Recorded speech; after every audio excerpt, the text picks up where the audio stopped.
దేవుని మనము పవిత్ర బైబిల్ గ్రంథాన్ని ఆదికాండం నుంచి ప్రకటన గ్రంథం వరకు సిస్టమేటిక్గా నేర్చుకోవడానికి ప్రభు సాయం చేస్తూ ఉన్నాడు. మరి మనం ఆదికాండంతో ప్రారంభించాము. ఆదికాండాన్ని మనం 2 భాగాలుగా విభజించాం. మొదటిది మనిషి యొక్క ప్రారంభ చరిత్ర. మొదటి అధ్యాయం నుంచి 11వ అధ్యాయం వరకు మనకి ఈ భాగాలు కనబడతాయి.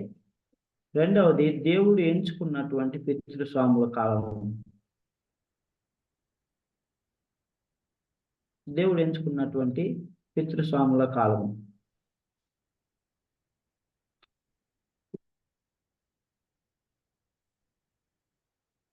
సో రెండవ భాగంలో మనం ఉన్నాం.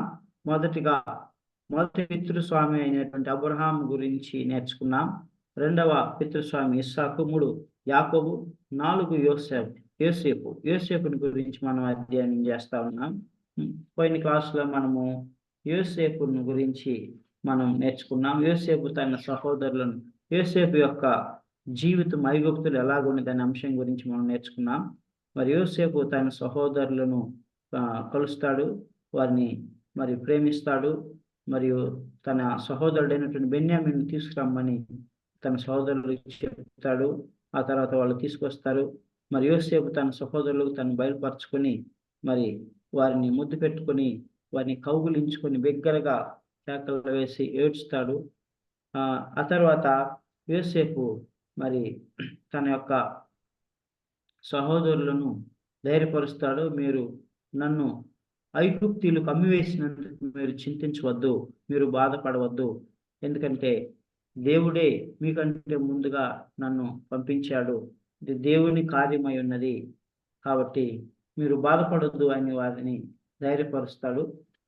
ఆ తర్వాత మనం గమనించినట్లయితే ఇంకా ప్రాణంతో కాపాడుటకును దేవుడు మీకు ముందుగా నన్ను పంపెను, కాబట్టి దేవుడే కానీ మీరు నన్ను ఇక్కడ పంపలేదు.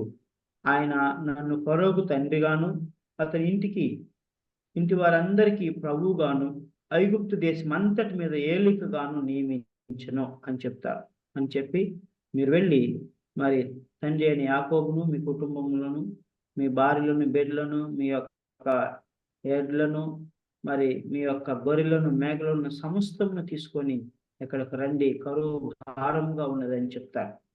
సో ఆ విధంగా మరి వారిని తీసుకురమ్మని రథములను, గుర్రములను పంపిస్తాడు. ఆ విషయాలు మనం పోయిన క్లాస్లో నేర్చుకున్నాం. సో యోసేపు యొక్క జీవితాన్ని అవుట్లైన్ మనం చూసినట్లయితే యోసేపు పరిచయాన్ని మనం చూసుకున్నాం. యోసేపుకి వచ్చిన కళలు, మరి యోసేపు ఇస్మాయిలులకు అమ్మివేయబడటం గురించి మనం చూసుకున్నాం. యోసేపు పోతిఫర్ ఇంట్లో ఎలాగున్నాడో, ఎలాగో ఆశీర్వదించబడ్డాడో చూసుకున్నాం. యోసేపు చెరసాలలో ఎలాగో ఆశీర్వదించబడ్డాడో చూసుకున్నాం. యోసేపు తర్వాత ఫరో ఇంటికి వచ్చి ఎలాగో ప్రైమ్ మినిస్టర్ అయ్యాడు. ఆ తర్వాత ఎలాగో ఆ యొక్క ఫరో రాజు సమస్తమును యోసేపు చేతికి అప్పగించాడు మనం చూసుకున్నాం. చివరిగా యోసేపు మరి తన సహోదరులను ఎలాగో ప్రేమించాడు, వారి ఎలాగో దయ చూపించాడు అనే విషయాన్ని మనము నేర్చుకుంటున్నాం. ఇది చివరి భాగము. సో యోసేపు మరి తన యొక్క సహోదరులను ప్రేమించాడు, తన సహోదరుల ఎడల దయ చూపించాడు. సో ఎప్పుడైతే మరి తాను బయలుపరచుకొని దేవుడే నన్ను ఇక్కడికి పంపించాడో, మరి కరువు భారంగా ఉన్నది కనుక మీరు వెళ్ళి ఇజ్రాయేల్ అయినటువంటి మన తండ్రిని మరియు మీ భార్యలను, మీ బిడ్డలను, మీ సమస్తమును తీసుకొని ఇక్కడికి రండి అని ఎప్పుడైతే చెప్తాడో అప్పుడు మరి వారికి రథములను, గుర్రములను ఇచ్చి పంపిస్తాడు. అప్పుడు వారందరూ కూడా మరి ఐగుప్తుకు వెళ్ళడానికి సిద్ధపడతారు. ఈ యొక్క వాక్య భాగంలో మనము 46వ అధ్యాయంలో మనం చూసుకుంటాం. సో యాకోబుని గురించి ధ్యానించుకునేటప్పుడు మనం చూసుకుంటాం. ఈ విషయం ఎప్పుడైతే యాకోబు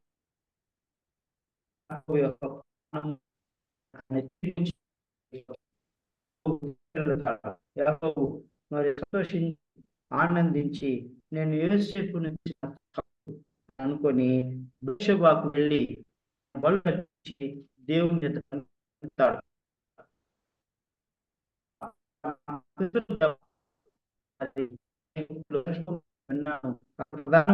ఉన్నాడని విన్నాను, నేను అక్కడికి వెళ్ళనా అని దేవుని కనిపెట్టినప్పుడు 46వ అధ్యాయము 3వ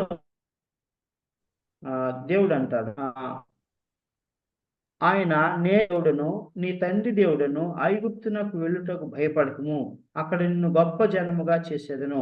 నేను ఐగుప్తునకును నీతో కూడా వచ్చేదను. అంతేకాదు నేను నిశ్చయముగా నిన్ను తిరిగి తీసుకుని వచ్చేదను. యోసేపు నీ కన్నుల మీద తన చెయ్యి ఉంచునని సెలవీయగా యాకోబు లేచి బెర్షెబా నుండి వెళ్ళెను. యాకోబు అక్కడి నుంచి బయలుదేరతాడు. దేవుని యొద్ద నుంచి ఒక వాగ్దానం పొందుకొని మరి యాకోబు ఆ యొక్క ఐగుప్తునకు వెళ్ళిపోతాడు. ఏమంటాడంటే, యాకోబు నువ్వు భయపడకము, నేను నీతో కూడా వచ్చాను అని చెప్తాడు.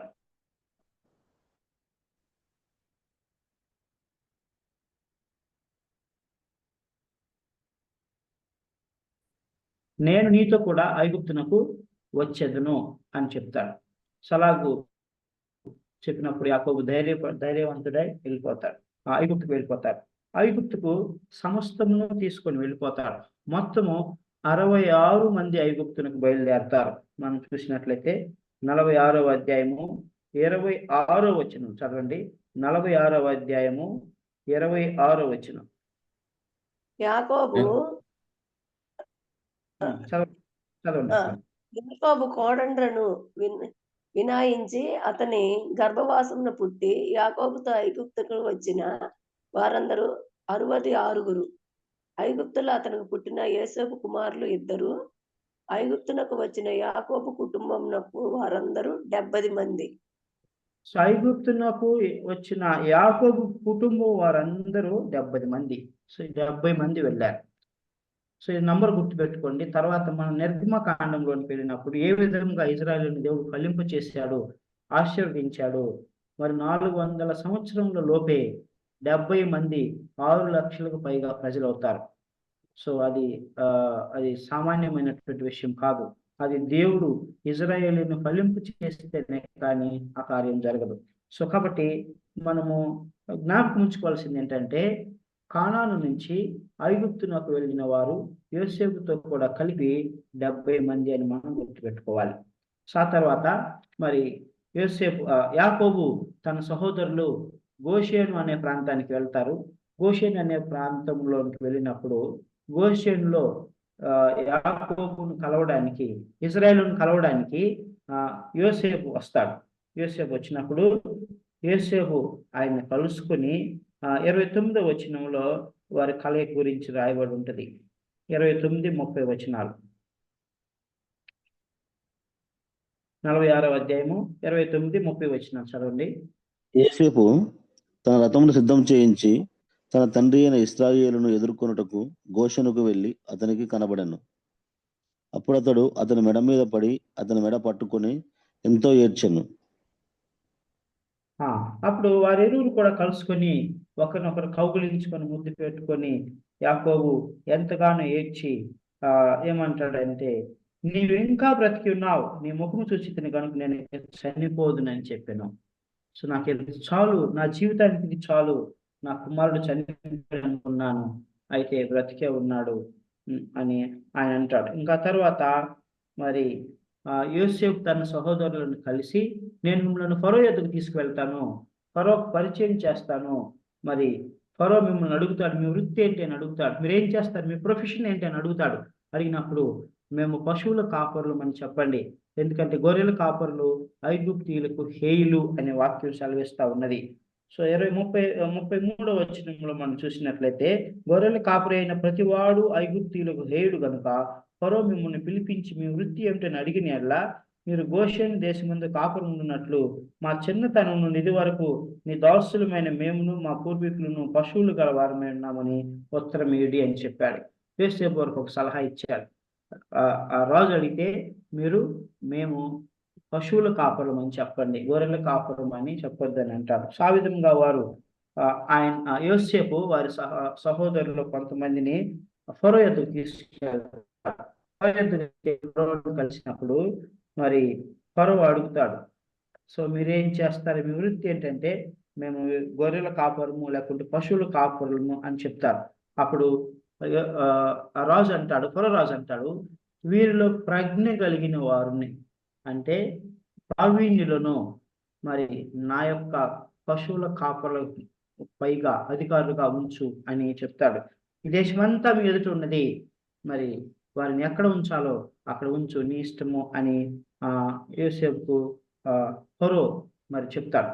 ఫరో అలాగ చెప్పినప్పుడు మరి ఆ తర్వాత యాకోబును కూడా ఫరో యొద్దకు తీసుకెళ్తాడు. యాకోబు ఫరోను కలుసుకొని మరి యాకోబు ఫరోని ఆశీర్వదిస్తాడు. అప్పుడు యాకోబు అంటే నువ్వు జీవించిన సంవత్సరములు ఎన్ని అని అంటాడు.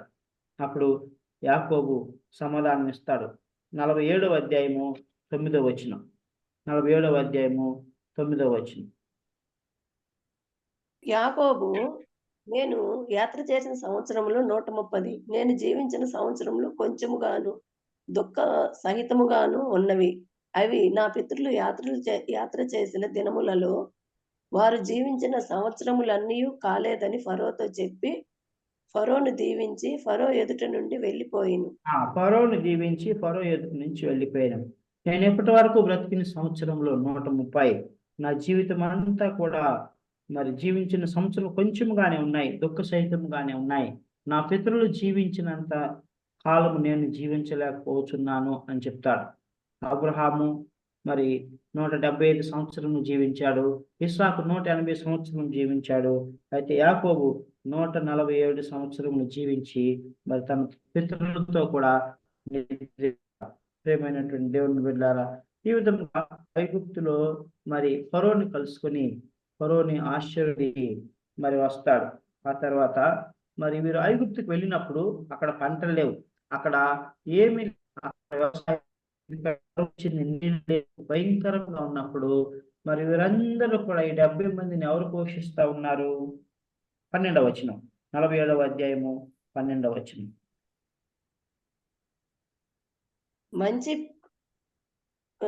మంచి ప్రదేశంలో వారికి స్వాస్థ్యం నిచ్చెను. మరియు యోసేపు తన తండ్రిని, తన సహోదరులను, తన తండ్రి కుటుంబపు వారినందరినీ వారి వారి పిల్లల చొప్పున లెక్క చొప్పున వారికి ఆహారం ఇచ్చి సంరక్షించెను.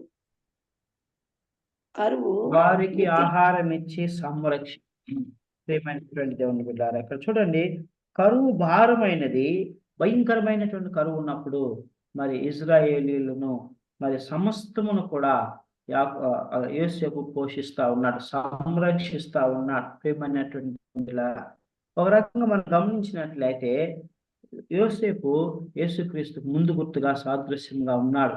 యేసుక్రీస్తు కూడా తను ఏర్పరచుకున్నటువంటి బిడ్డలను మరి లోకంలో ఉన్నటువంటి వారిని, ఇజ్రాయేలీలను సంరక్షించి పోషిస్తా ఉన్నాడు.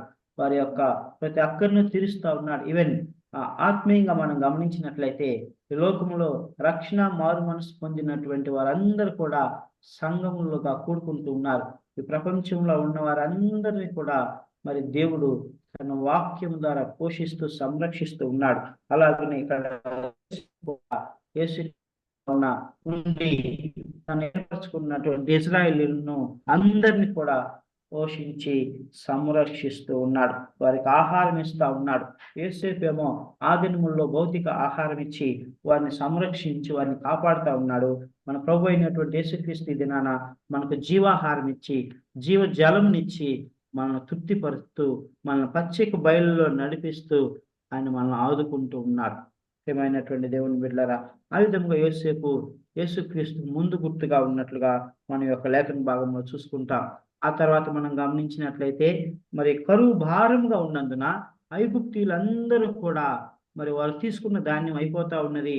మొట్టమొదటిగా వారి దగ్గర ఉన్నటువంటి డబ్బులు, ఆ యొక్క ధనము ఇచ్చి ధాన్యం కొనుగోలు చేశారు. అప్పుడు ఆ యొక్క అంతా అయిపోయింది, ఒక సంవత్సరంలోనే అయిపోయింది. తర్వాత 2వ సంవత్సరము కరువు భారంగా ఉన్నది. అప్పుడు వాళ్ళు ఏమన్నారంటే యోసేపు దగ్గరకు వచ్చాయా, మా ధాన్యం మా యొక్క డబ్బులన్నీ అయిపోయినాయి, మా దగ్గర ధనము లేదు, మేమేం చేయాలి అని అంటాడు. అప్పుడు యోసేపు అంటాడు, మీ దగ్గర ఉన్నటువంటి ఆ యొక్క పశువులను తీసుకొని రండి, ఆ పశువులకు బదులుగా నేను మీకు ధాన్యం ఇస్తానంటాడు. ఆ విధంగా వారు పశువులను తీసుకొస్తారు. పశువులను తీసుకొచ్చినప్పుడు ఆ పశువులకు బదులుగా ధాన్యాన్ని ఇస్తాడు. అప్పుడు ధనమంతా, ఐగుప్తులో ఉన్న ధనమంతా కూడా ఫరో ఇంటికి వచ్చేస్తుంది, రాజుదైపోతుంది.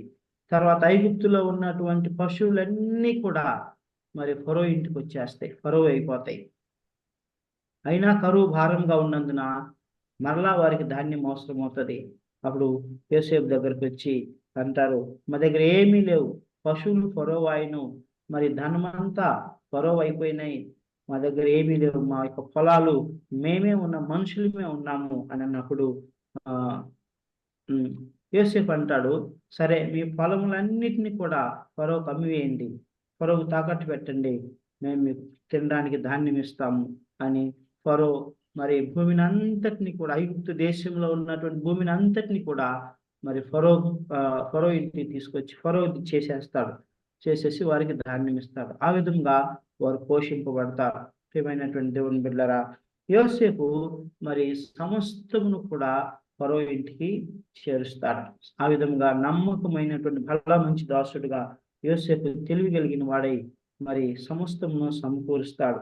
సో ఆ తర్వాత అవి కూడా అయిపోయినప్పుడు ఏమంటాడంటే, సరే ఈ కరువు అయిపోయిన తర్వాత మీకు పంటలు పండుతాయి, పంటలు పడినప్పుడు ఆ మరి ఈ యొక్క మీకున్నటువంటి పొలాలన్నీ కూడా ఫరో అయినవి కాబట్టి, మీరు అమ్మివేశారు, మీరు తాకట్టు పెట్టారు కాబట్టి, మీరు ఆ కరువు తీరిన తర్వాత పంటలు పండినప్పుడు మీరు 5వ వంతు మీరు పంటలు పండించుకొని మీ భూముల్లో అయితే 5వ వంతు ఫరో ఇంటికి తేవలను అని అంటాడు.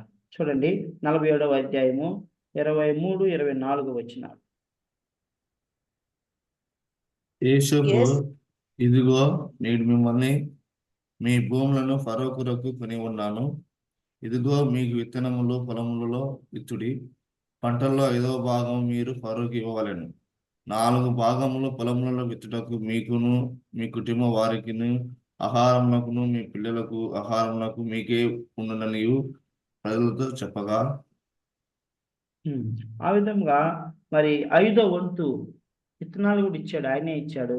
5వ వంతు మాత్రం మీరు ఫరోకి ఇవ్వవలెను అని ఆజ్ఞాపించాడు. మిగతావి మీకును మీ పిల్లలకు మరి ఆహారంగా ఉంచుకోండి అని చెప్పాడు. అప్పుడు వారు అంటున్నారు, వారు నీవు మమ్ము బ్రతికించితివి, ఏలిన వారి కటాక్షం మాత్రమైనటువంటి దేవుని బిడ్డలారా, యోసేపుకు దేవుడు ఇచ్చినటువంటి పరిశుద్ధ ఆత్మ జ్ఞానం వలన ఐగుప్తు అంతా కూడా రక్షించబడింది. మరియు ఆ చుట్టుపక్కల ఉన్న దేశాలన్నీ కూడా సంరక్షించబడ్డాయి, పోషించబడ్డాయి, కరువు చేత చనిపోక వారు బ్రతికారు. అదేవిధంగా యాకోబును ఇజ్రాయేలీలు మొత్తం 70 మంది కూడా వారు బ్రతికారు, వారు పోషించబడ్డారు, సంరక్షించబడ్డారు. కారణం ఏంటో తెలుసా? యోసేపు. దేవుడు యోసేపుకి ఇచ్చినటువంటి జ్ఞానము, యోసేపుకి ఇచ్చినటువంటి తెలివి, దేవుడు తన యొక్క అనంతమైనటువంటి జ్ఞానంతో మరి యోసేపును నడిపిస్తా ఉన్నాడు. ఈ విధంగా మరి ఐగుప్తులో మరి యోసేపు ఫలించి అభివృద్ధి చెందినట్లుగా మనం చూస్తాం. అందుకనే యోసేపుని గురించి యాకోబు ఒక మాట అంటాడు, యోసేపు ఫలించేది కొమ్మ అని అంటాడు. చూడండి 49వ అధ్యాయంలో మనకు కనబడుతుంది, యోసేపు ఫలించేది కొమ్మ అని మనకి కనబడుతుంది. 49వ అధ్యాయంలో 32, 22 యోసేపు ఫలించెడి కొమ్మ, ఊట యొద్ద ఫలించెడి కొమ్మ, దాని రెమ్మలు గోడ మీదకి ఎక్కి వ్యాపించును. యోసేపు ఫలించేది కొమ్మ, ఊట యొద్ద ఫలించేది కొమ్మ, దాని రెమ్మలు గోడ మీదకి ఎక్కి వ్యాపించెను.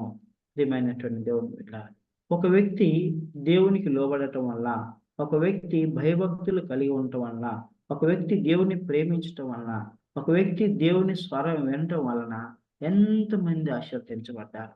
ప్రియమైనటువంటి దేవుని బిడ్డ, కొన్నిసార్లు మనం అనుకుంటాము, అయ్యో నేను ఒక్కడినే రక్షించబడ్డాను, నొక్కదాన్నే రక్షించబడ్డాను, నా కుటుంబస్తులందరూ ఇంకా లోకంలోనే ఉన్నారు, వారందరూ కూడా మరి ఆ యొక్క పాపంలో ఉన్నారు, విగ్రహారాధనలో ఉన్నారు, మరి నేను వారిని ఎలాగో మార్చగలను, నేను వారిని ఎలాగో ఆదుకోగలను, నేను వారిని ఎలాగో క్రీస్తు యొద్దకు నడిపించగలను, అది అసంభవమే, వారు ఎప్పుడు రక్షణ పొందుతారో అని ఒక సందేహంలో, ఒక నిరాశలో, ఒక విధమైన బాధ దుఃఖంలో మనం ఏమైనటువంటి దేవుని బిడ్డలారా, God has sent Joseph to save many lives in Egypt as well as in and around Egypt.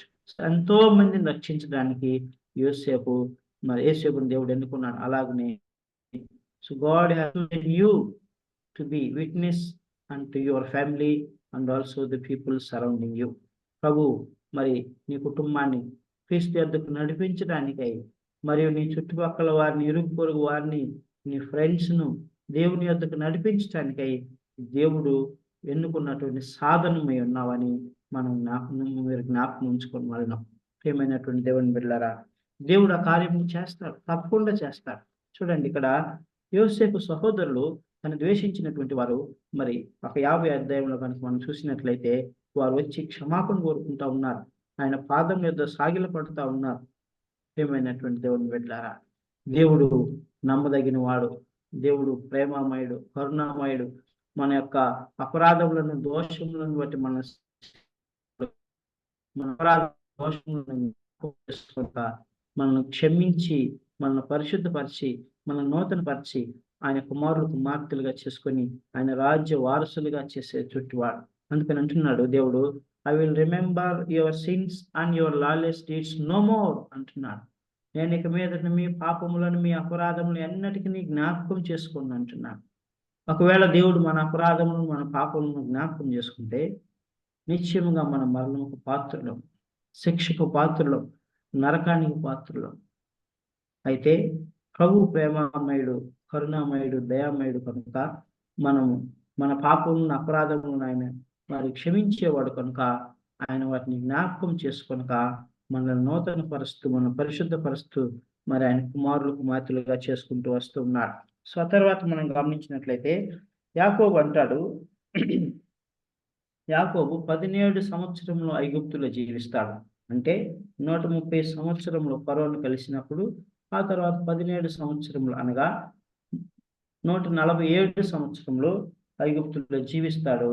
తన మరణశయ్య మీద ఉన్నప్పుడు, తన మరణం ఉండే ముందు తన కుమారుడిని పిలిచి, యోసేపుని పిలిచి అంటాడు, మీరు నా యొక్క మరి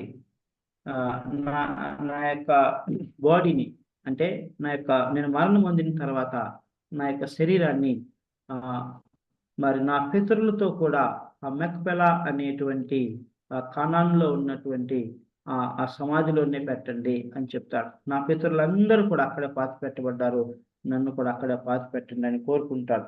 అప్పుడు యోసేపు అలాగనే చేయడానికి అంగీకరిస్తాడు. సో ఆ తర్వాత 48వ అధ్యాయానికి మనం వచ్చినట్లయితే 48వ అధ్యాయంలో యాకోబు అంటాడు, ఇజ్రాయెల్ అంటాడు, మనష్షేని, ఎఫ్రాయిముని పిలిపిస్తాడు. ఆయన మరి బహు వయోవృద్ధుడైనప్పుడు యోసేపు అతను చూడడానికి వస్తాడు. తన కుమారులిద్దరిని తీసుకొని వచ్చినప్పుడు యోసేపు వస్తున్నాడని తెలిసినప్పుడు యాకోబు తన మంచం మీద లేచి కూర్చొని బలం తెచ్చుకొని కూర్చున్నప్పుడు మరి యోసేపు తన 2 కుమారులతో కూడా వస్తాడు. పెద్ద కుమారుడు మనష్షే, రెండవ కుమారుడు ఎఫ్రాయిం. వీరిద్దరు కూడా ఐగుప్తులో యోసేపును పుట్టినటువంటి కుమారులు. అప్పుడు మరి వారిని పిలిచి వారిని ఆశీర్వదిస్తాడు. అప్పుడు యాకోబు అంటాడు, 48వ అధ్యాయము 4-5 వచ్చిన, ఇదిగో నీకు సంతాన అభివృద్ధి పొందించి నిన్ను విస్తరింపజేసి నువ్వు జనముల సమూహం అగునట్లు చేసి నీ తర్వాత నీ సంతానమునకు ఈ దేశమునకు నిత్య శాస్త్రముగా ఇచ్చేదనని సెలవిచ్చాను. ఇదిగో నేను ఐగుప్తునకు నీ యుద్ధకు రాకమునుపు ఐగుప్త దేశంలో నీకు పుట్టిన 2 కుమారులు నా బిడ్డలే.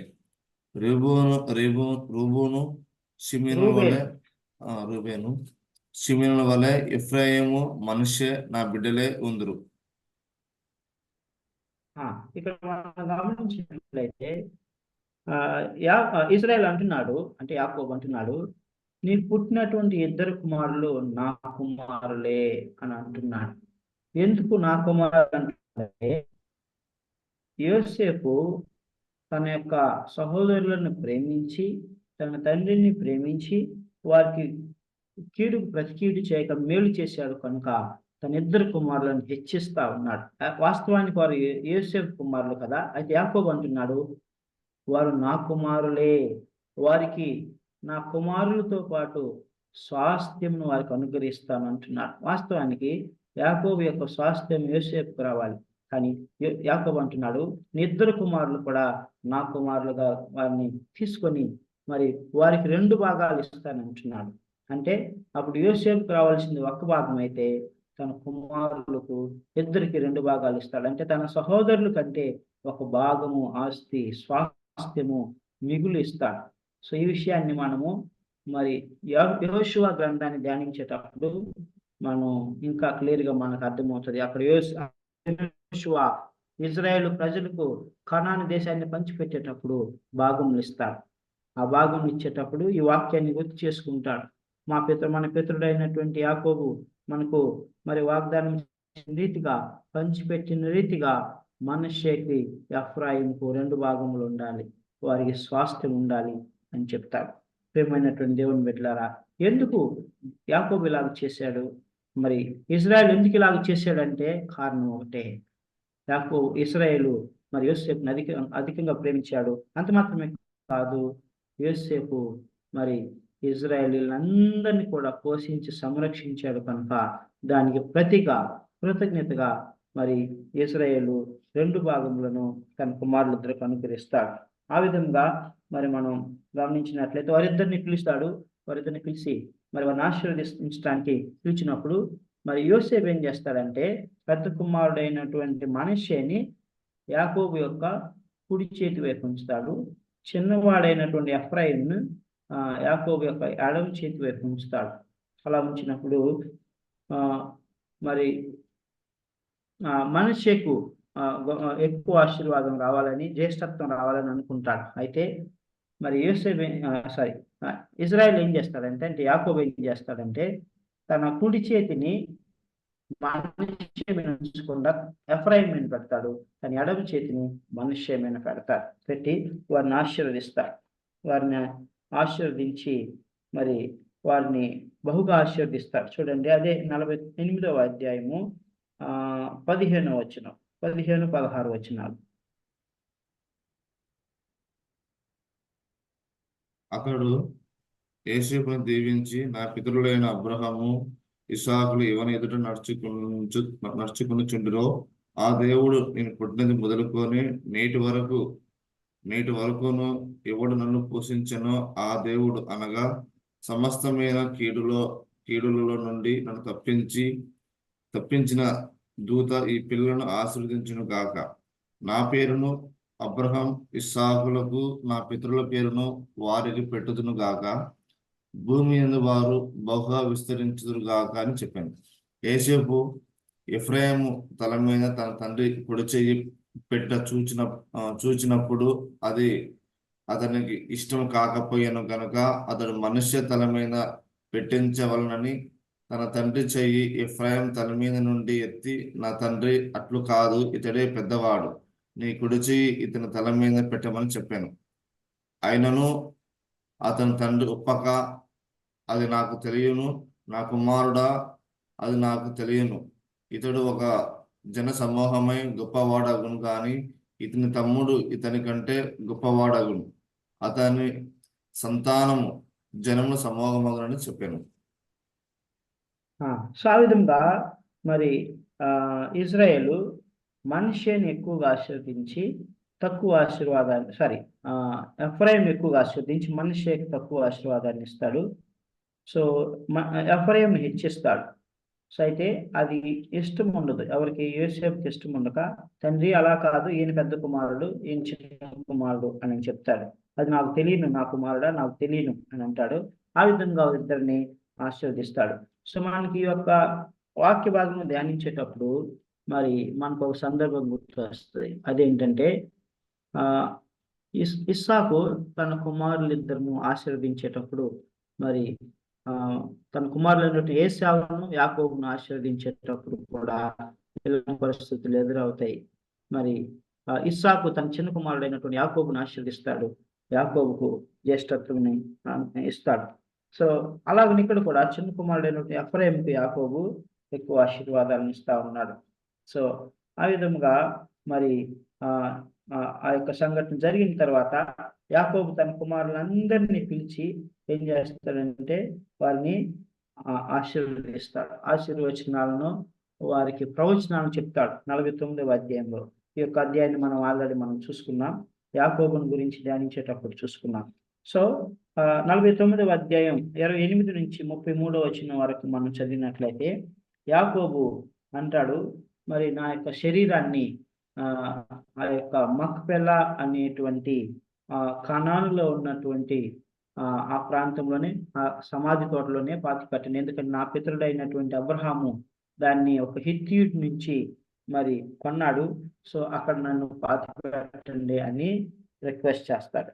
అక్కడే అబ్రహాము, శారాయు, ఇస్సాకు, రెబ్కాను, లేయాను పాతి పెట్టబడ్రి. కాబట్టి నా పితరులతో కూడా నేను పాతి పెట్టబడాలి, వారితో కూడా మేము మరలా తిరిగి పునరుద్ధానులమవుతాము అనే ఒక ఆశతోటి మరి ఇశ్రాయేలు ఆ విధంగా కోరుకుంటాడు. అలా కోరుకున్నప్పుడు మరి యోసేపు అలాగనే చేయడానికి సిద్ధపడతాడు. సో 33వ వచనంలో మనం చూసినట్లయితే యాకోబు తన కుమారులకు ఆజ్ఞాపించుట చాలించి మంచం మీద తన కాళ్ళు ముడుచుకొని ప్రాణం విడిచి తన స్వజనుల యొద్దకు చేర్చబడెను. 147 సంవత్సరంలో జీవించిన తర్వాత యాకోబు ప్రాణం విడుస్తాడు. అప్పుడు యోసేపు తన తండ్రి ముఖం మీద పడి అతని గూర్చి ఏడ్చి అతని ముద్దు పెట్టుకొనెను. ఆ విధముగా యాకోబు పితరుల యొద్దకు చేర్చబడతాడు. యోసేపు ఏం చేస్తాడంటే వైద్యులందరినీ పిలిచి మరి యాకోబు యొక్క పార్థివ దేహం పాడవకుండా దాన్ని సురక్షితంగా ఉంచి మరి 40 దినములు వారు ఏం చేస్తారు, అంగలారుస్తారు, సంతాప దినములు ప్రకటిస్తారు. సో ఆ తర్వాత మరి ఆ యొక్క బాడీని తీసుకొని ఐగుప్తు నుంచి కనానుకు వస్తారు. కనానుకు వచ్చి కనాన్లో సమాధి చేయడానికి వస్తారు. ఆ విధంగా సమాధి చేయడానికి వచ్చినప్పుడు మరి ఆ ఐగుప్తులో ఉన్నటువంటి ఫరో ఇంట్లో ఉన్నటువంటి అధికారులు మరి పెద్దలు అందరూ కూడా వస్తారు. ఎందుకంటే యోసేపు అక్కడ ప్రైమ్ మినిస్టర్గా ఉన్నాడు కనుక యోసేపు కృతజ్ఞతగా వారందరూ కూడా కలిసి మరి వస్తారు. వచ్చి ఆ యొక్క మక్పెలా అనేటువంటి దానిలో యాకోబు యొక్క పార్థివ దేహాన్ని సమాధి చేస్తారు. చూడండి ఇక్కడ 7వ వచనం, 50వ అధ్యాయము 7వ వచనం, 7-8 వచనం. కాబట్టి యోసేపు తన తండ్రిని పాతి పెట్టకు పోయాను. అతనితో ఫరో ఇంటి పెద్దలైన అతని సేవకులందరూ, ఐగుప్తు దేశ పెద్దలందరూ, యోసేపు ఇంటి వారందరూ, అతని సహోదరులను, అతని తండ్రి ఇంటి వారును వెళ్ళిరి. వారు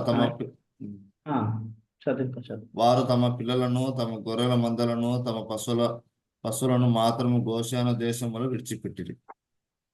సో వారు వాటినన్నిటిని అక్కడ విడిచిపెట్టి అందరూ వస్తారు. ఐగుప్తులో ఉన్నటువంటి ఫరో ఇంటి వారు, అధికారులు, పెద్దలు, చాలా మంది, ఒక గొప్ప జన సమూహం అక్కడి నుంచి బయలుదేరతారు. బయలుదేరినప్పుడు వారందరూ కూడా వచ్చి అక్కడ పాతి పెట్టిన తర్వాత అక్కడ కనానులో ఉన్నటువంటి వారు అనుకుంటూ ఉన్నారు, ఏమనుకుంటున్నారు, 11వ వచనం, ఆ దేశమందు నివసించిన కనానీయులు అటాదు కలమునందు ఆ దుఃఖమును సలపట చూచి ఐగుప్తులకు ఇది మికిటమైన దుఃఖమని చెప్పుకుంటారు కనుక దానికి ఆబేల్ మిస్రాయిం అని పేరు పెట్టబడింది. అది యొర్దాను అవతలనున్నది. సో అక్కడ ఉన్నటువంటి కనానీయులు ఏమనుకున్నారు, వారందరూ గొప్ప మరి ఇది ఒక పెద్ద సమాధి కార్యక్రమం చూడలేదు అని వారు అనుకున్నారు. అది అనుకున్నామంటే ఐగుప్తీయుల దుఃఖము అని దానికి ఒక పేరు పెట్టారు. అబేల్ మిస్రాయిం అంటే ఐగుప్తీయుల దుఃఖము. సో ఇక్కడ మనం గమనించినట్లయితే మరి యాకోబుకి ఒక గొప్ప సన్మానం ఇక్కడ జరుగుతున్నట్లుగా మనం చూస్తా. ఆయన మరణం పొందిన తర్వాత ఆయన పార్థివ దేహం వెంట అన్ని జనులైనటువంటి ఐగుప్తీయులందరూ కూడా వచ్చినట్లుగా మనం చూస్తాం. సో చరిత్రలో యాకోబుకు జరిగినటువంటి ఆ యొక్క గొప్ప మరి ఘనత, సన్మానము మరి ఎవరికి కూడా జరగలేదు అన్నట్లుగా మనము ఈ యొక్క లేఖనం చూస్తాం. ఆ విధంగా వారు అక్కడ పాతిపెట్టి తిరిగి మరలా వారు ఇదంతా జరిగిన తర్వాత మరి యోసేపు సహోదరులకు ఒక భయం పట్టుకుంటుంది. యోసేపు సహోదరులకు భయం పట్టుకుంటుంది. ఆ భయం ఏంటంటే, మనము మన సహోదరుడు యోసేపును అమ్మివేశాం కదా, చంపాలని చూసాం కదా, అతను చనిపోయాడని తండ్రికి అబద్ధం చెప్పాం కదా, ఇప్పుడు మన తండ్రి లేడు, యోసేపు ఒకవేళ మన మీద పగబట్టి మరి తన ప్రతీకారం తీర్చుకుంటాడేమో, మరి మనకు హాని చేస్తాడేమో అని భయపడిపోయి వణికిపోతూ దిగులు చెందుతూ ఉంటారు. దిగులు చెందుతూ ఉండి వారు ఒక సమాచారాన్ని యోసేపు పంపిస్తారు. యోసేపుకి ఏమైనా సమాచారం పంపిస్తారు చూడండి. 50వ అధ్యాయము 15-16 వచ్చినారు. యోసేపు సహోదరులు తమ తండ్రి మృతి పొందుట చూచి, ఒకవేళ యోసేపు మన యందు పగబట్టి మన మతానికి చేసిన కీడంతటి చొప్పున మనకు నిశ్చయముగా కీడు జరిగించుకొని యోసేపు ఇలాగ వర్తమానం పంపిరి.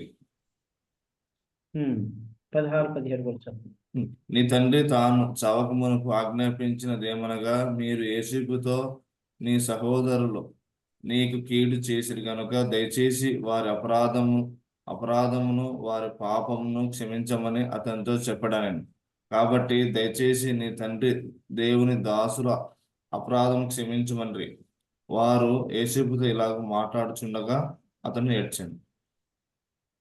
18 మరియు అతని సహోదరులు పోయి అతని ఎదుట సాగిలపడి, ఇదిగో మేము నీకు దాసులమని చెప్పగా, గమనించినట్లయితే వారికి భయం కలిగి వారు యోసేపు యొద్దకు ఒక వర్తమానం పంపించారు. యోసేపు, మేము మీ కీడు చేశాము, మమ్మలను క్షమించు, మా పాపములను, మా అతిక్రమలను, మా దోషములను జ్ఞాపకం చేసుకొని వద్దు, మమ్మల్ని క్షమించు అని పశ్చాత్తాపడుతూ మరి యోసేపు యొద్దకు వస్తూ ఉన్నారు. యోసేపు ఎదుట సాగిలపడ్డారు. ప్రియమైనటువంటి దేవుని బిడ్డలారా, మనం గమనించినట్లయితే పశ్చాత్తాపము తన సహోదరులో కలుగుతా ఉంది. This is true repentance. వారు పశ్చాత్తాపడి క్షమాపణ కోరుకుంటూ ఉన్నారు. అప్పుడు యోసేపు ఏమంటున్నాడు, ఇదిగో యోసేపు, భయపడకుడి, నేను దేవుని స్థానమందున్నానా? మీరు నాకు కీడు చేయని ఉద్దేశించితిరి గాని నేటి దినమున జరుగునట్లు అనగా బహుజనులను బ్రతికించినట్లుగా అది మేలుకే దేవుడు ఉద్దేశించను. First of all, Joseph forgave his brothers like Christ. Second, Joseph is a typology of Jesus Christ. యేసుక్రీస్తుకు ముందు గుర్తుగా యేసుకుంటూ ఉన్నాడు. కలువరి శిలువలో ప్రభు అయినటువంటి యేసుక్రీస్తు కూడా ఏం చెప్పాడు? తండ్రి, వీరేం చేయుచున్నారు, వీరు ఎరుగురు కనుక వీరిని క్షమించుడి అన్నాడు. లూకాసు వార్త 23వ అధ్యాయము 34వ వచనంలో ఆ మాటను మనం చూసుకుంటాం. ఒకసారి చదువుకుందాం. లూకాసు వార్త 23వ అధ్యాయము 34వ వచనం.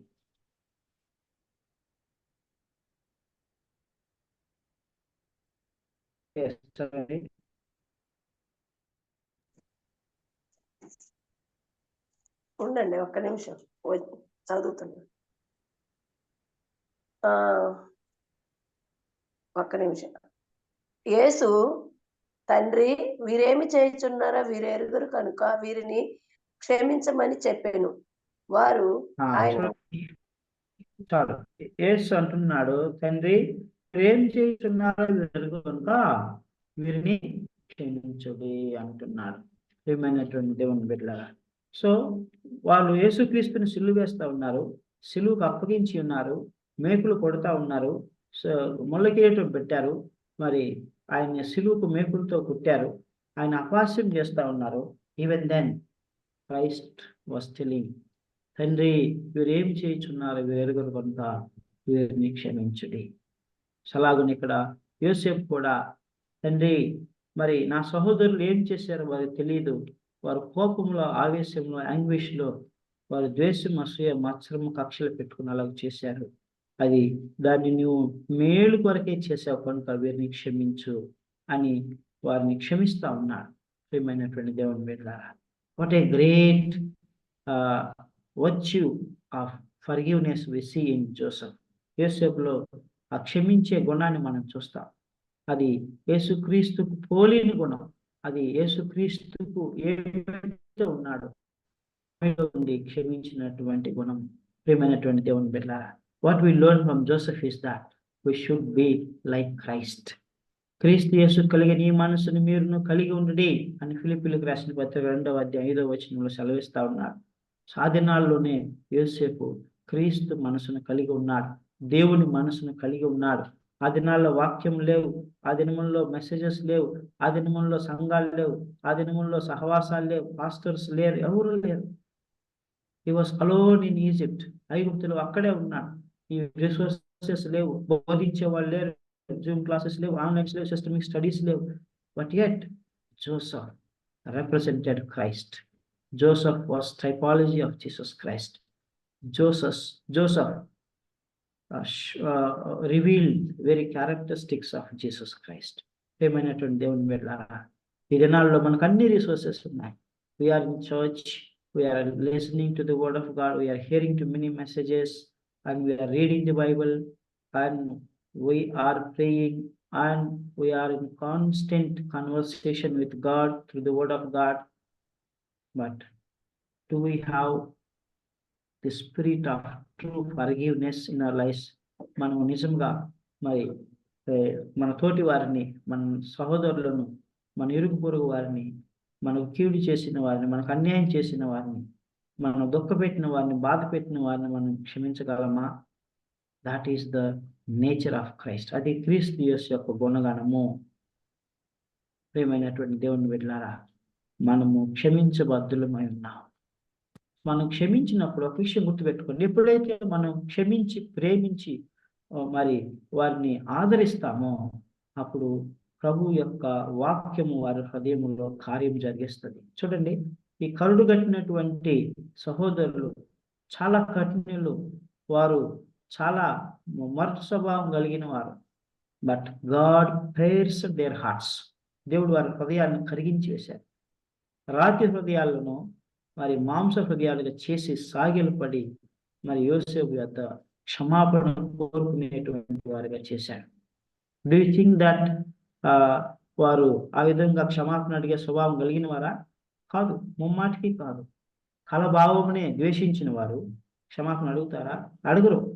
ఆ స్వభావమే లేదు వారికి. కానీ యోసేపు యొక్క ప్రేమ, యోసేపు యొక్క కనికరము, యోసేపు యొక్క క్షమించే గుణము, క్రీస్తు పోలిన గుణము వారి హృదయంలోనే తొలిచివేసినప్పుడు వారు పశ్చాత్తాపడ్డారు, సాగిలపడ్డారు.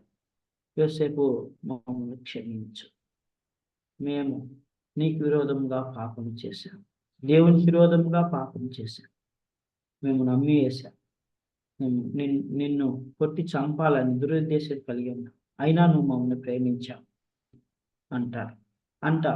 కారణం ఏంటంటే అది క్రీస్తు ప్రేమ. క్రీస్తు ప్రేమ మనుషుల హృదయాలను తొలిచి కఠిన హృదయాలను కరిగించి మాంస హృదయాలుగా చేయి పరివర్తన తీసుకొచ్చు. ప్రియమైనటువంటి దేవుని బిడ్డ, we can win the people by showing our love, mercy and compassion. We can never ever win people by arguments. మనం వాదోపవాదాల ద్వారా, మనకున్న జ్ఞానం ద్వారా, మనకున్నటువంటి తెలివితేటల ద్వారా ఏ వ్యక్తిని కూడా మనం సంపాదించలేము, ఏ వ్యక్తిని కూడా మనం గెలవలేము. కేవలం ప్రభు అయినటువంటి యేసుక్రీస్తు ప్రేమ, ప్రభు అయినటువంటి యేసుక్రీస్తు కనికరము, దయా చూపించడం వల్ల, క్షమించడం వల్ల మనము మరి we will win the people. This is what we learn from Joseph. So తర్వాత మరి వారిని ధైర్యపరుస్తూ ఉన్నాడు. వారు ఎంతో అధైర్యం చెంది ఉన్నారు, మరి వారిని ధైర్యపరుస్తూ ఉన్నారు. డు నాట్ బి అఫ్రైడ్ అంటున్నారు. మీరు భయపడకుడి, మీరు బాధపడకుడి, మీరు చింతించుకుడి అంటున్నారు. ఇంకా ఏమంటున్నాడు 31వ అధ్యాయం ఏమంటున్నాడు, మీరు నాకు కీడు చేయ నిర్దేశించితిరి గాని నేటి దినమున జరుగునట్లును, అనగా బహుజనులను బ్రతికించినట్లుగా అది మేలుకే దేవుడు ఉద్దేశించను. మనిషి ఎప్పుడు కూడా కీడుకు ఉద్దేశిస్తాడు, కానీ దేవుడు దాన్ని మేలుకే ఉద్దేశిస్తాడు. ప్రియమైనటువంటి దేవుని బిడ్డ, మన ఆలోచనలు, మన తలంపులు దేవుని ఎదుట సరిగా ఉన్నప్పుడు, మన ఉద్దేశంలో మన యొక్క మనస్సాక్షి దేవుని ఎదుట సరిగా ఉన్నప్పుడు, శత్రువు ఎంత కీడు చేయాలని ఆలోచించినా దేవుడు దాన్ని మేలుకే మలుస్తాడు. ఆ ప్రాసెస్లో కొన్ని కష్టాలు కూడా వెళ్ళవలసి వచ్చింది. అయితే దేవుడు దాన్ని మేలుకు మలుస్తాడు. ప్రియమైనటువంటి దేవుని బిడ్డ, this is true. Joseph's life is a witness to it. యోసేపు యొక్క జీవితమే సాక్ష్యము. కాబట్టి మనం ఎప్పుడు కూడా ఎవరి కీడు తలంచకూడదు, మేలే తలంచాలి. ఇర్మియా గ్రంథం 31వ అధ్యాయము 13లో ఒక మాట అంటాడు. ఇర్మియా గ్రంథము 31వ అధ్యాయము 13వ వచనం చదవండి.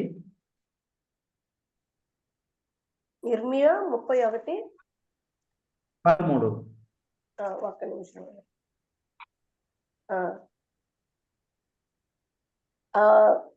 వారి దుఃఖమునకు ప్రతిగా సంతోషం ఇచ్చి వారిని ఆదరించేదను. విచారము కొట్టివేసి నేను వారికి ఆనందం కలుగు చేతును. కనుక కన్యకలను యవనులను వృద్ధులను కూడి నాట్యమందు సంతోషించెదరు. చూడండి, ఇక్కడ ఎగ్జాక్ట్ గా ఇదే మనకు యోసేపు జీవితంలో మనకు కనబడుతుంది. యోసేపు జీవితంలో ఇదే మనకు కనబడుతుంది. వారి దుఃఖమునకు ప్రతిగా సంతోషం ఇచ్చి వారిని ఆదరించేదను. సో యోసేపు దుఃఖం వచ్చింది కదా, చనిపోవలసిన వాడు అమ్మివేయబడ్డాడు, బానిసగా వెళ్ళాడు, చెరసాలకు వెళ్ళాడు. సో ఎన్నో కష్టాలు పడ్డాడు. అయితే దేవుడు ఏం చేశాడు? ఆయన దుఃఖమునకు ప్రతిగా సంతోషాన్ని ఇచ్చి ఆదరించాడు. మరి తల్లి మరచిన తండ్రి మరచిన నేను నిన్ను మరువని విడువని ఎడవాయినని దేవుని వాగ్దానం చేస్తా ఉన్నాను. ఆదరణకర్త నేనే అంటున్నాను. ఏమైనటువంటి దేవుని బిడ్డలారా, దేవుడు నిన్ను నన్ను ఆదరించేవాడే ఉన్నాడు. యోసేపును ఆదరించినట్లుగా నిన్ను నన్ను ఆదరించేవాడు ఉన్నాడు. మన దుఃఖంలో ప్రతిగా సంతోషాన్ని ఇచ్చేటువంటి వాడుగా ఉన్నాడు. విచారమును కొట్టివేసి నేను వారికి ఆనందము కలుగు చేతును అంటున్నాను. ఏమైనటువంటి దేవుని బిడ్డలారా, are you discouraged this morning time? Are you worried? Are you tensed? Are you in great disappointment? But the Lord is telling, నేను నీకు సంతోషం ఇస్తానంటున్నాడు, నేను నిన్ను ఆదరిస్తానంటున్నాడు, నీకు ఆనందాన్ని కలుగు చేస్తానంటున్నాడు. The God of Joseph is our God. యోసేపు దేవుడే మన దేవుడు. యోసేపును ఆదరించి యోసేపును సంతోషం అనుగ్రహించిన దేవుడు మనకును సంతోషం అనుగ్రహించి బద్దుడై ఉన్నాడు. అయితే యోసేపు వలె మన జీవితాన్ని మనం ఉంచుకున్నాడు. సో ఆ తర్వాత ఏమంటున్నాడు? నేను మిమ్మల్ని పోషించి సంరక్షించేదను అని యోసేపు తన సహోదరుని అంటున్నాడు. వారికి ఆదరణ కలుగు చేశాను.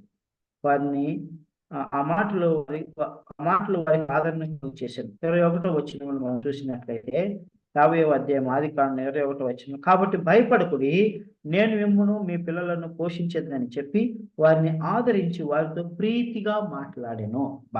ఎంత గొప్ప మనసు! వారిని క్షమించాడు, ప్రేమించాడు, దయ చూపించాడు, కనికరం చూపించాడు, సంరక్షించి పోషిస్తానని మరలా వాగ్దానం ఇచ్చాడు. వారిని ఆదరించి వారితో ప్రీతిగా మాట్లాడాడు. This is what we need to learn. We have to speak with one another in a sweet manner. So English lo rasinది, now therefore fear ye not, I will nourish you and your little ones. And he comforted them and spake kindly unto them. దయతో మరి ఆదరణతో కూడిన మాటలు ప్రీతిగా వారితో మాట్లాడాడు. So our words, మనం మాట్లాడేటప్పుడు మన మాటలు ప్రీతిగా ఉండాలి. మన మాటలు ఇతరులకు ఆదరణకరంగా ఉండాలి. మన మాటలు ఇతరులకు ఆశ కలిగించేటువంటిదిగా ఉండాలి. నిరాశపోయి మరి ఆశను కలిగించేటువంటిదిగా, బలం కలిగించేటువంటిదిగా ఉండాలి. ఏమైనటువంటి దేవుని బిడ్డలారా, this is what we learn from Joseph life. ఆ తర్వాత యోసేపు కూడా మరి వృద్ధుడై 110 సంవత్సరములు జీవించి తన పితరులతో కూడా ఆయన మరి మృతి పొందుతాడు.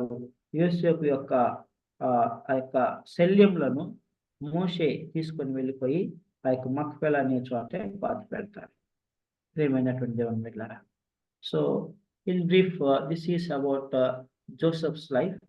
So with this we complete the 4th patriarch Joseph. And అయితే ఇంకొక క్లాస్లో కొంచెం విషయాలు మీతో పంచుకుంటాను. ఆ తర్వాత మనకు ఆదికాండం సమాప్తం అయిపోతాయి. ఏంటంటే Joseph was a typology of Jesus Christ అనే విషయాన్ని గురించి మనం ధ్యానించుకుంటాము. తర్వాత యోసేపు ఫలించాడు కొమ్మ అనే దాని మీద మనం కొంచెం వివరంగా చూసుకుంటాం. సో ఈ 2 ఒక క్లాస్లో అయిపోతాయి. So most likely next class Thursday we will finish. If possible, I'll try to take a class before. So మరొక క్లాస్లో మనకి ఆదికాండం సమాప్తం అయిపోతుంది. అప్పుడు ఆదికాండాన్ని మనం ఒకసారి రివ్యూ చేసుకుంటాం. చదువుకున్న తర్వాత అప్పుడు మనం నిర్గమాకాండంలోనికి వెళ్తాం. నిర్గమాకాండం చాలా అద్భుతమైనటువంటి పుస్తకం. Miraculous book, amazing facts, amazing truths, spiritual truths మనకు కనబడతాయి. సో దాన్ని మనం క్షుణ్ణంగా క్రమపద్ధతిగా మనం అర్థం చేసుకున్నట్లయితే మన ఆత్మ జీవితానికి ఎంతో మేలు చేస్తాయి. కాబట్టి దేవుడు ఈ వాక్యంను దీవించునుగాక. ప్రార్థన చేసుకుందాం.